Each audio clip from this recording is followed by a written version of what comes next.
ছেলে মেয়ে শিক্ষা পড়াতে গেলে শিক্ষা খরচও বেশি। আগে গাইড কিনেছি 150 টাকা, 500 টাকা সেট, এখন গাইড কিনা লাগে 1000 টাকা 1200 টাকা সেট। খুব কষ্ট হয়ে যায়, বাসা ভাড়া দিয়ে সংসার চালাইতে খুব কষ্ট হয়ে যায়, কিন্তু কি করবো আমরা।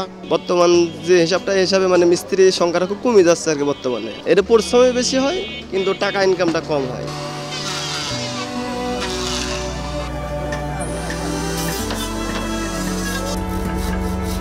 আমাদের এগুলি হচ্ছে তো রেডিমেড ব্যবসা, ঠিক আছে। যখন কাস্টমারের চাহিদা হবে তখন তো আর মাল পাইতেছে না। যেমন মেলে যেখানে কাটায় সেখানে কারেন্টের সমস্যা দেয়, নানান ধরনের দিক দিয়ে আমার সমস্যা হলে তখন একটু রেটটা বাড়ে, না এলে সীমিতর ভিতরেই থাকে। আমার তৈরি হয় চৌকি, রেডিমেড চৌকি, স্টুডেন্ট যারা ঢাকাতে আসে পড়াশোনা করতে তাদের। আর রেডিমেড টেবিল হচ্ছে গা 700 বুক সেল দিয়ে, আর নর্মালিং হচ্ছে 500। আর চৌকি 2.5 ফুট এটা হচ্ছে গা আপনার 500 টাকা, আর 4 ফুটটা হচ্ছে গা 700-800। পোষায় বলতে এখন তো যেভাবে বাজার যায় এভাবে তো আমার চালাইতে হইব, না পোষালে আমার করতে হবে, বুঝেন তো। খুব কষ্ট হয়ে যায়, বাসা ভাড়া দিয়ে সংসার চালাইতে খুব কষ্ট হয়ে যায়, কিন্তু কি করবো আমরা তো জিম্মি, জনগণ জিম্মি না, জনগণ তার কিছু বলার নাই।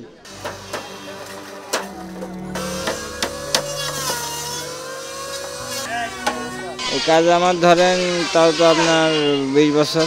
এটা বাপের কাজ করছে, বাপের সঙ্গে থাকতে থাকতে কাজ শিখে গেছি। দিন 800 টাকা হাজিরায় কাজ করি। আমার বাপ মালিয়ে আমি সেই কাজ করে সংসারে টানটেলের কষ্টই। সরকার যদি মূল্যপূর্ণর দাম যদি কমাইতো তাহলে আমরা একটু খুশি হইতাম।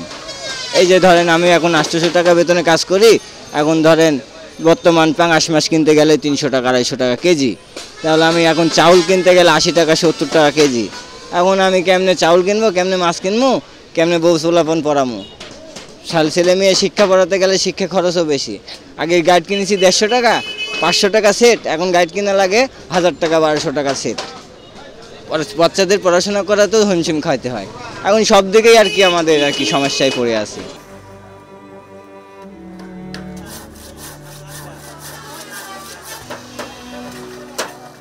আমি এই ব্যবসার সাথে 16-17 বছর জড়িত আছি, এখনও করতেছি।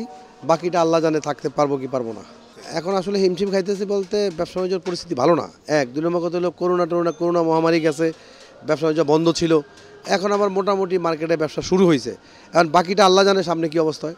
আমার বেশিরভাগ হলো কাঠ, তারকাটা, এই দুইটাই বেশি প্রয়োজন। লোহার দাম ছিল আপনার 70 টাকা কেজি, এখন বর্তমানে 140 টাকা কেজি। কাঠ আছে আপনার আসলে 200 টাকা সিফটি, এখন কিনতেছি 350 টাকা সিফটি। ক্রেতারা তো আগের দামই আছে, ক্রেতারা কইতেছে এত দাম বাড়লে কেমনে নেবো। ক্রেতাকেও কথা বললে তো আর লাভ নেই। এই পরিস্থিতির সমাধান হবে এখন নাকি ডলারের দাম বাড়তি। ডলারের দাম বাড়লে তো পৃথিবীর সব জায়গায় একই অবস্থা, তাহলে আমরা একা বললে তো লাভ নেই। আমাদের কি এটা মূলত কি ছাত্ররা, মানে ছাত্ররা যখন কোচিং করতে আসে তখন আমাদের বেচা কেনাটা ভালো হয়। দর দাম দেয় বর্তমানে বেশি, দামটা জিনিসের দাম বেশি, আমরা কিনি বেশি দামে, বিক্রি করি বেশি দামে।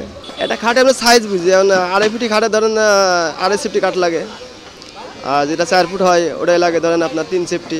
এই কামটা যা মিস্ত্রিরা করে এরা মানে নতুন কোনো উদ্যোগ নাই আর কাম শিখার, যারা আগে শিখছে এরাই করছে। বর্তমান যে হিসাবে মানে মিস্ত্রির সংখ্যাটা খুব কমে যাচ্ছে আর কি বর্তমানে। এটা পরিশ্রমই বেশি হয় কিন্তু টাকা ইনকামটা কম হয়।